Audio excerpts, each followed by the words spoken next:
40, I think it was 42 with a $28 reload. So we'll say we were in for about 50, maybe $60, $50–$60. So we're back into profit, which is never a bad thing, obviously. And if you've got a rake back, then Rush Poker is quite a profitable way of racking up the dollars with your rake back and your full tilt points, obviously.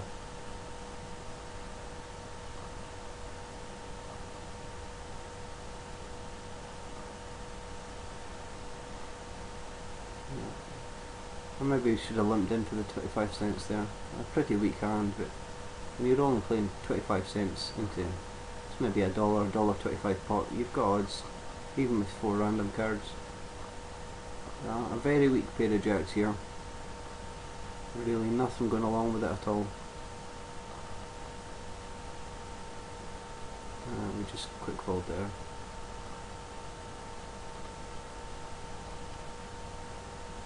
It's a lot more profitable to set mine with kings and queens than it is with jacks, tens and nines in Omaha, because as sick as it is, you do get set over set, and you really want, if you're sticking your money in with a set, you really want to have top set. So jacks, tens, nines, eights, sevens and below, when you flop your set, yeah, it's still fairly profitable to get it in with a set, but you really want to have the top one when the money's going in. So that's why it's better to set mine with queens and kings. And you've got to make sure that the guys have got enough money behind to make it profitable.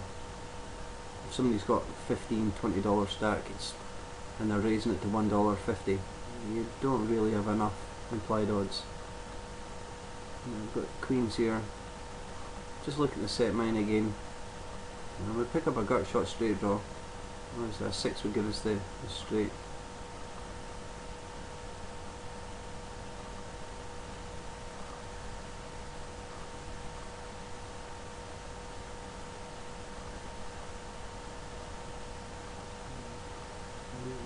Peel off a turn card here. Obviously there's a chance our queens are still good, but we're really looking for a 6. It's not a bad card for us. If he had 4-7, he's counterfeit now. We've also got queens and 2s. We stick a little raise up. Just basically trying to find out where we are in the hand, and he folds it. It's one of these semi-value bluff bets. There's a very good chance our queens are good, but we're more just trying to find out where we are in the hand, so we don't call that and then we've got to face a big bet on the river. If he comes back over the top after we've raised with our queens, we can pretty safely get away from it, knowing that he's either got a full house or he's got trips or he's got kings or aces. So it's definitely best to find out where you are on the turn. It's a lot easier to find out where you are on the turn than the flop as well. Fairly weak pair of aces here. With the ace-2 of hearts, which is quite nice. The 6 is out of place though. We get quite a nice flop. We've got a bottom pair with an over pair and the nut flush draw. So I could have led out here. I could have bet on the flop, but because I had position, in fact I probably should have led out on the flop and then continued on with the hand with the over pair. I had the pair of aces, which is quite nice. But we underrepresented the strength of our hand on the flop. You would think the nut flush draw would have had a shot on the flop, but they all just fold. There's definitely a different way we could have played that. We could have led out in the flop and then checked when the flush came and looked to get a value bet in on the river. So screen capture coming on, screensaver. I'm going to try and do that in the future. If I pick up the same sort of situation, learn from your mistakes. I definitely probably should have led the flop. Got value from the straight draws call, and chances are my aces were still ahead of a lot of draws. Another weak pair of jacks here, but I've got my straight flush draw with my 9-6. And everyone knows how much I like my straight flush draws. It's 40%. It's nearly there. And we pick up an open-ended straight draw. Obviously a 10 would give us the nuts. Well, a 5 would give us the nuts as well, actually.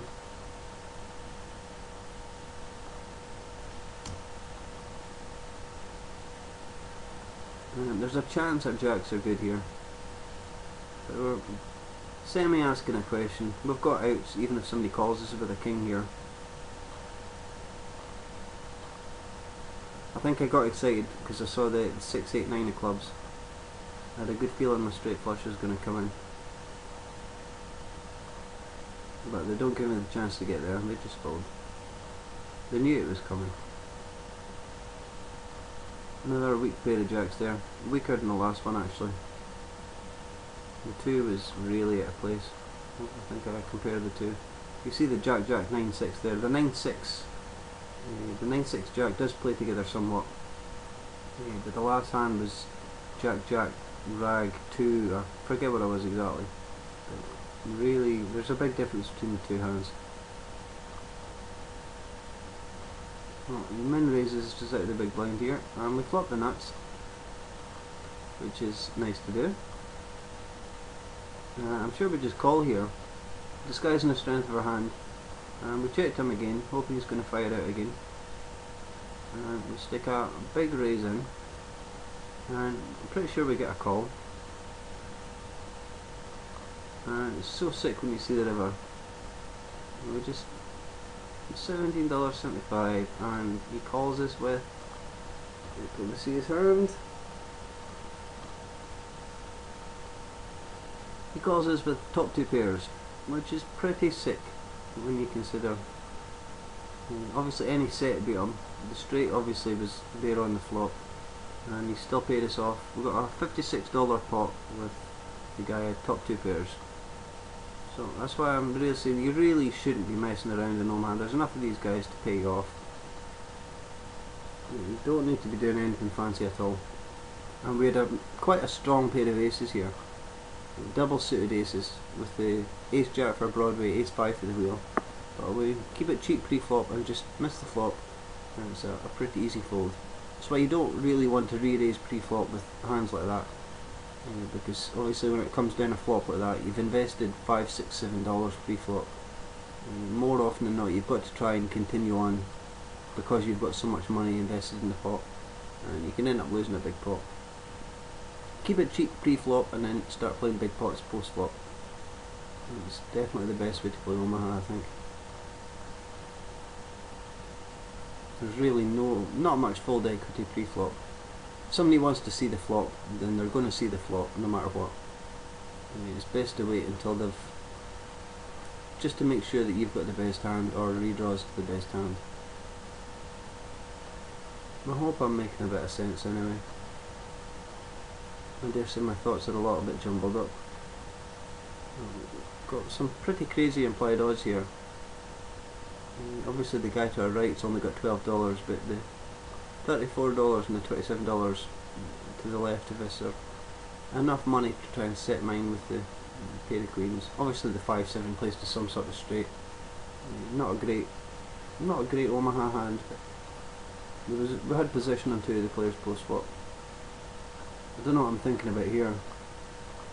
Oh, I was maybe thinking about re-raising this. It's such the $2.50 is such a weak bet.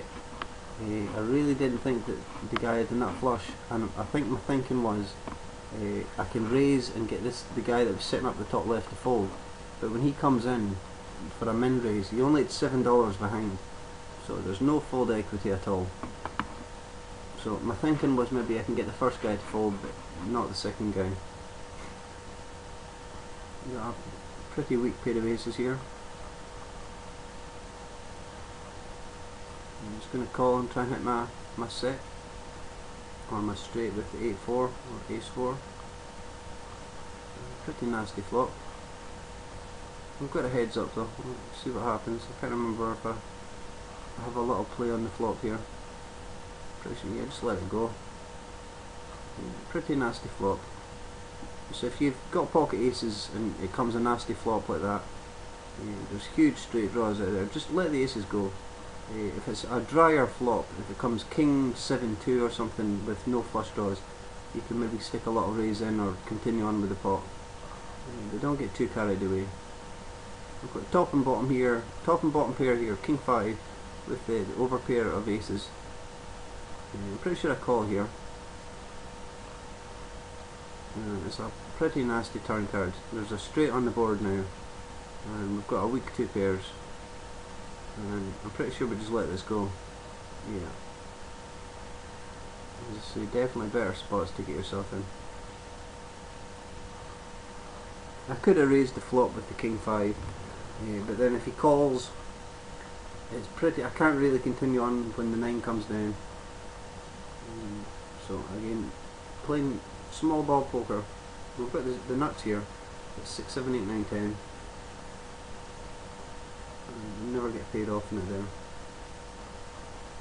It's definitely, you only really want to be playing your big pots either in position or out of position if you've got monster hands.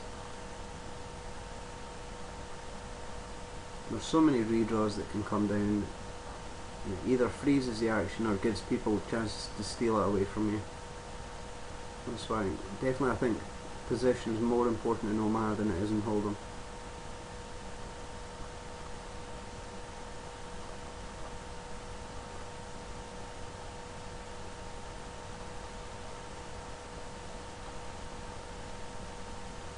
Not really many hands we're picking up here.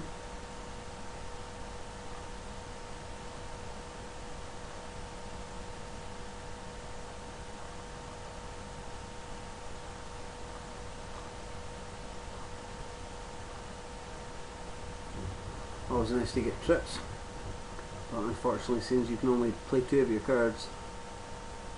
I still remember one of the guys, he was playing in an Omaha tournament, and I think I just end the session now. I'll tell you the story quickly. I was playing in an Omaha tournament, and the guy in the small blind limped in.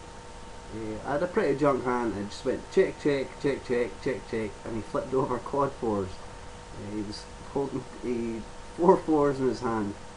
And whether he just wanted to play the hand for the sake of playing it, he wanted to show somebody else that he got dealt quad 4s. But obviously he was only playing a pair of 4s, and I think my pair of 7s took it down.